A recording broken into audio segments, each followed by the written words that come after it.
வணக்கம், welcome to Chitra Murali's kitchen. இன்னைக்கு நாம புதினா ரைஸ் எப்படி பண்றதுன்னு பார்க்க போறோம்.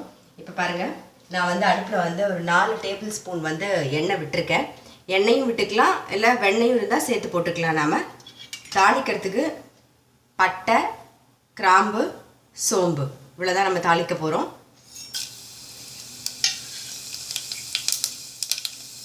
அப்புறம் இஞ்சி பூண்டு பேஸ்ட்டு,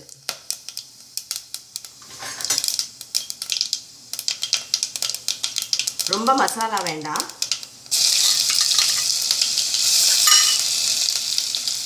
அப்புறம் மீடியம் சைஸில் 2 வெங்காயம் 2 தக்காளி கட் பண்ணி வச்சுட்டுருக்கேன். இப்போ வெங்காயம் போடுறேன்.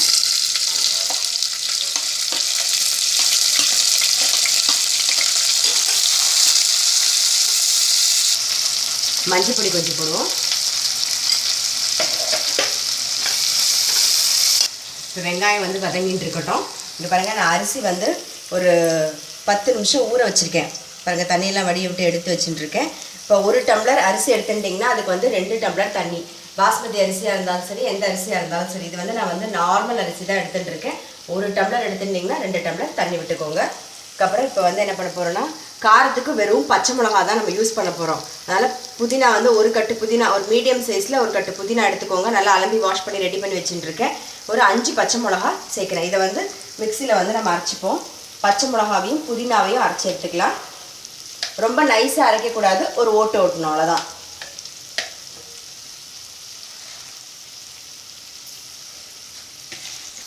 இந்த பாருங்கள், இந்த மாதிரி குறைன்னு அரைச்சிக்கோங்க.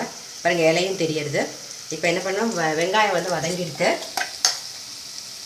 புதினாவையும் பச்சை மிளகாவையும் அரைச்சோம் இல்லையா, அந்த பேஸ்ட் சேர்த்துருங்க.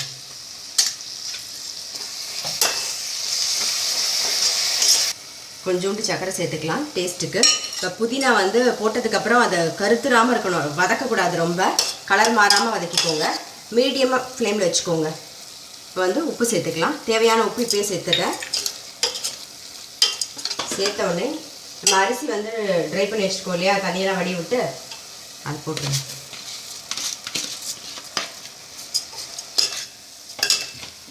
பாருங்கள், இந்த புதினாவோட கலர் மாறாமல் பார்த்துக்கோங்க, அந்த பச்சை கலர். இப்போ தக்காளி சேர்த்துக்கலாம். நான் ரொம்ப நேரம் கலரில் அதனால் மிக்ஸ் பண்ணிவிட்டு தண்ணி விட்டுடலாம். நாம்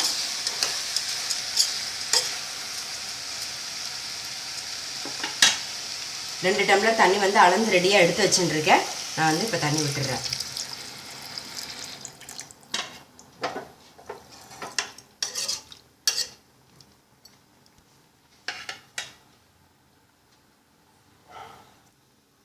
பாருங்கள், தண்ணி விட்டதுக்கப்புறமா மூடிட்டு மீடியம் ஃப்ளேமில் வச்சிடலாம்.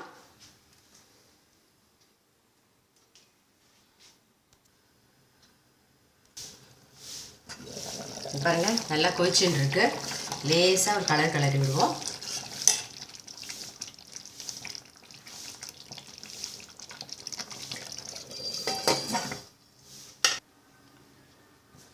பாருங்கள், நல்லா வெந்தெடுத்து ஆஃப் பண்ணிவிட்டு அப்படியே விட்டுட்டிங்கன்னா, நம்ம ஆஃப் பண்ணிவிடுவோம். ஆஃப் பண்ணிவிட்டு அப்படியே விட்டுட்டிங்கன்னா நல்லா உதிரி உதிரியாக ஆகிடும். இப்போ நான் 1 டம்ளருக்கு 2 டம்ளர் தண்ணி விட்டேன் இல்லையா. உங்கள் வீட்டு அரிசி எப்படி, நீங்கள் புடங்குற அரிசி உங்களுக்கே தெரியும் தண்ணி எவ்வளோ இழுக்கும் அப்படின்னு சொல்லிட்டு. அப்படி வேணும்னா ஒரு 1/2 டம்ளர் எக்ஸ்ட்ரா விட்டுக்கலாம். இப்போ நான் 2 டம்ளர் தண்ணி தான் விட்டேன். நல்லா வெந்தெடுத்து. பாஸ்மதி அரிசியாக இருந்தால் 1க்கு 1.5 இல்லைனா 2 கூட விட்டுக்கலாம். 2 டம்ளர் தண்ணி விடுங்க. பாஸ்மதி அரிசிக்கு கரெக்டாக இருக்கும். வீட்டு அரிசி, சாப்பாட்டு அரிசி, நம்ம யூஸ் பண்ணுற அரிசியாக இருந்ததுன்னா உங்களுக்கே தெரியும் இல்லையா, சாதம் வெடிக்கும் போது நீங்கள் எவ்வளோ தண்ணி விடுறீங்கன்னு, அது தகுந்த மாதிரி விட்டுக்கோங்க. ஒரு 2.5 டம்ளர் தண்ணி விட்டுட்டீங்கன்னா கரெக்டாக இருக்கும். இப்போ புதினா ரைஸ் எப்படி பண்ணுறதுன்னு பார்த்துருப்பீங்க. நீங்களும் உங்கள் வீட்டில் ட்ரை பண்ணி பாருங்கள். நான் இன்னொரு ரெசிபியில் சந்திக்கிறேன்.